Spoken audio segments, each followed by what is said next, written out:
मित्रों, वैदिक ज्योतिष केंद्र में आपका स्वागत है। आज मैं बहुत ही प्रसिद्ध व्यक्तित्व जो भारत में रहा है, इनकी इतना प्रसिद्धि, इनके इतना जो है विवाद, हर चीज़ हर सेक्टर में इनकी जो है उपस्थिति लगभग देखी गई है। और एक इंसिडेंस जो है इनसे जुड़ा हुआ है, वो लगभग सभी राजनीतिक दल और भारत के लोग जानते होंगे। तो मैं आज बात कर रहा हूँ ऐसे प्रख्यात व्यक्तित्व के धनी माननीय भारत के प्रधानमंत्री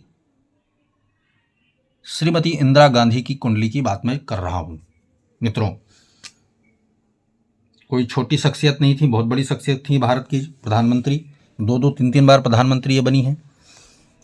लेकिन इनके साथ जो है दुर्घटना भी हुआ, हत्या हुई इनकी। तो आज हम सब चीज़ों का विशेष से चर्चा करेंगे मित्रों, बात करेंगे। तो आप सबसे पहले इनके लगन पर दृष्टि डालिए। इनके लग्न में ही सूल नाम का योग बन रहा है। शनि कर्क राशि में बैठता है, अगर लगन में या चतुर्थ भाव में, तो सूल नाम का कर्क राशि में बनाता है वो। अब सूल नाम का योग क्या होता है? सूल मतलब होता है कांटा। इनके जीवन में कुछ ना कुछ ऐसा जरूर रहा होगा जो कांटे की तरह इनको कहीं ना कहीं पीड़ित कर रहा होगा, चुभ रहा होगा। इसको आप मोटे तौर पर ये समझ लीजिए। मंगल सिंह राशि में दूसरे घर में बैठा हुआ है, तो पारिवारिक वातावरण में इनकी जो दबदबा बहुत जबरदस्त रहा होगा पारिवारिक वातावरण में। और धन का मार्ग जब मंगल इस तरह बनाता है तो दूसरे धन की स्थिरता की बात करते हैं, तो धन की स्थिरता ये खर्च करने में कभी भी कतई भी इन्होंने ये नहीं सोचा होगा कि धन को दर्द हुआ होगा। धन को इन्होंने बहुत ज़्यादा खर्च किया होगा। वाक्पटुता की बात करें तो वाक्पटुता भी इनकी ठीक ही थी। उग्र क्रोधी स्वभाव की थी और जिद्दी स्वभाव की भी मंगल बनाता है दूसरे घर में। मैं बात कर लेता हूं सूर्य बुध। इनके देखो मंगल की राशि में, अब यहां पर कॉम्बिनेशन कितना जबरदस्त बना है। सूर्य की राशि में मंगल और मंगल की राशि में सूर्य बुध मिलकर बुध आदित्य योग का निर्माण करना। यहां पर एक चीज है, क्योंकि वृश्चिक राशि में जा करके बुध भी तो शत्रु राशि में आ गया और सूर्य भी क्या है कि खराब हो जाता है, क्योंकि वो जो है अभी भी नीच से निकला है, तो ज़्यादा मजबूत स्थिति उसकी नहीं रहती है। लेकिन जो ये बुध आदित्य राजु बना कि शिक्षा पूरी हो चाहे ना हो, शिक्षा में तो इन्होंने कुछ नहीं किया होगा, शिक्षा पूरी हो चाहे ना हो, लेकिन पद प्रतिष्ठा वो पाएंगे ये कि शिक्षा वाले के बीच में ही इनको रहन सहन होगा। दूसरा, इनको संतान सुख बहुत कम मिला होगा, क्योंकि पंचम भाव जो है ये है संतान का भी है। संतान है, ऐसा है नहीं कि संतान नहीं, संतान तो रही है इनके, लेकिन संतान सुख इनको बहुत कम मिला होगा। शिक्षा अधूरी का योग बन गया यहाँ पर दोनों। बुध आदित्य योग का कुछ तो यहाँ पर सुख मिला होगा इनको, मैं ऐसा नहीं कह रहा हूँ। लेकिन सूर्य का और बुध का अकलौता अगर विचार करें तो वाक्पटुता में शिथिलता, वाक्पटुता में बहुत धीरे किस्म का आदमी ऐसा होता है, बोलता है, लेकिन जो बोलता है बहुत सोच समझ कर षड्यंत्रकारी दिमाग से बोलता है, चातुर्य चालाकी, ठीक है, होता है। मैं बात कर लेता हूं अगले ग्रह का। शुक्र राहु इनके छठे भाव में बैठे हुए हैं। रोग ऋण शत्रु, तो शत्रुओं की इनके पास कमी नहीं थी, विरोधी इनके बहुत थे, ठीक है। शुक्र राहु छठे भाव में आकर के एक चीज और, क्योंकि ये योग ही बन रहा है, तो मैं शुक्र राहु जब एक साथ है तो एक तो है भोग का स्वामी, शुक्र भोग का स्वामी है, और राहु है छल कपट, ठीक है, आलस्य। अब ये दोनों को मिला देंगे तो एक शब्द निकलता है अय्यासी।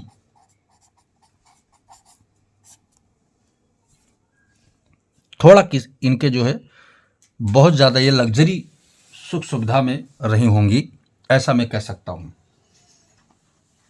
क्योंकि ग्रह बता रहे हैं। बाकी मैंने इनको देखा तो है नहीं, साक्षात्कार हमारा इनका तो कभी हुआ ही नहीं, ग्रह बता रहे हैं। चंद्रमा की बात करूं, मकर राशि में चंद्रमा है, तो इसका ये अर्थ हुआ कि इनकी सुंदरता का मोल, मैं किसी भी कुंडली में अगर मकर राशि में चंद्रमा बैठा होगा तो ये चीज ध्यान रखें, पार्टनरशिप जो होगा वो अकॉर्डिंग नहीं होगा, मन पसंद नहीं होगा। चंद्रमा अगर मकर राशि में बैठा हुआ है किसी के कुंडली में, तो ये मान के चलिए कि आपका जो पार्टनर होगा वो आपके मन पसंद का नहीं होगा। तो कैसे विवाह होगा? तो हमें शनि को ढूंढना है। शनि कहाँ बैठा है? लग्न में बैठा है, सोल नाम का योग है, ठीक है ना, बैठा हुआ है। और शनि की दृष्टियों पर विचार करेंगे तो 1 2 3 4, तीसरा दृष्टि यहाँ 7वीं यहाँ, 8वीं यहाँ, 8, 9, 10वीं यहाँ। तो चंद्रमा के ऊपर दृष्टि अपने से स्थिति परिस्थिति मन के अनुसार ना कोई संबंधी पाना, ना रिश्ता पाना, पार्टनर जो जीवन पार्टनर होता है दाम्पत्य जीवन में अपने मनपसंद ना पाना। ठीक है, चंद्रमा ने ये योग बनाया और वो कहीं ना कहीं कैरियर को सुधारने का प्रयास कर रहा था। चंद्रमा ने बलि यहाँ पर दिया एक तरीके से, मान लीजिए शनि ने चंद्रमा का बलि लिया, क्योंकि चंद्रमा क्या है, एक दूसरे में विपरीत ग्रह योग बन रहा है ना। अब अंश बल में शनि यहाँ मजबूत है, इनका अंश बल शनि का जो है वो करीब 20 अंश के समथिंग है, और चंद्रमा का जो अंश बल है वो 7 अंश पे बैठा हुआ है मित्रों। तो कितना अंतर आ गया। तो शनि यहाँ विजेता हो जाता है और चंद्रमा का बलि ले लेता है। तो इनकी जो अंदर की जो मन की सोच रही, सौंदर्य इनका रहा, जो सुंदरता रहा, ख्याति इनकी जो रही, वो क्या है, शनि के कारण धूमिल होता गया और अपने अकॉर्डिंग जीवन साथी इनको नहीं मिला। ये सारी चीजें इनके कुंडली में निकल के आ रही हैं। अगला ग्रह है गुरु। गुरु की बात मैं करूंगा तो गुरु जो है 6ठे भाव का स्वामी है और साथ में भाग्य स्थान, तो भाग्येश है गुरु। ठीक है, भाग्येश है गुरु। तो गुरु ने इनको क्या किया कि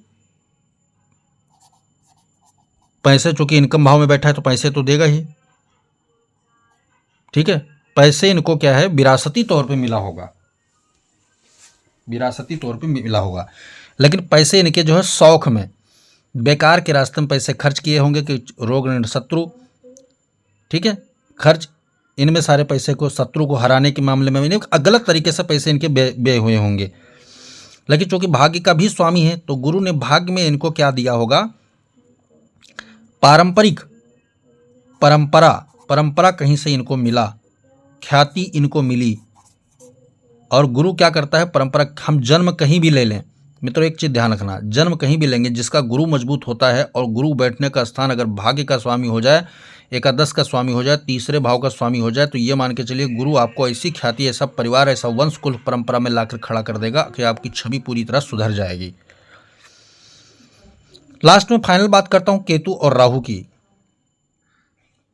तो गुरु कहीं ना कहीं राहु जो है गुरु को पीड़ित कर रहा है। तो धर्म कर्म इनके जीवन में कोसों दूर रहा होगा, धार्मिक एक बहुत कम रही होंगी। और राहु क्या है, शार्प माइंड देता है, बहुत षड्यंत्रकारी दिमाग, यानी कोई छल कपट इनके साथ कोई करना चाहे तो ये बहुत अच्छे तरीके से उसका निपटारा करना जानती थी। तो ये रहा ग्रहों का डिटेल। अब मैं बात करता हूं, इनके कुंडली में बुध अस्त है। कब कुछ समय हमें डिसीजन लेना है, डिसीजन में इनको निर्णय में दिक्कत आ रही होगी। सूल योग के कारण कोई ना कोई इनको परेशानी जीवन में चुभ रही होगी। अय्यास योग इन जीवन में शुक्र का राहु के कारण बना ही। शनि इनका मार्केश है तो कर्म से इनका कोई कोसों तक दूर लेना देना नहीं था, कर्म से थोड़ा दूरी रहती थी। और दंड इसका ये उनको मिला, ठीक है, दंड इनको मिला। शनि दंड का भी स्वामी है। न्यायिक मामलों में भी इनके पक्ष में बहुत सारे केस नहीं आए होंगे। सूर्य भी मार्केश की स्थिति में है तो सूर्य ने राजनीतिक विरासत में इनको दिया होगा, जिसका ये इन्होंने पालना नहीं किया सुचारू रूप से। तो ये योग का विवरण हमने आपको दिया। अब मैं फाइनल आता हूं महादशा में। तो शनि क्या है, मार्केश है। मार्केश की महादशा 1971 से 89 तक चला मित्रों, और अंतर में राहु 84 से 90 तक आया, और शायद इसी बीच में इनकी हत्या हुई जो है, और इनका जो है देहावसान हुआ।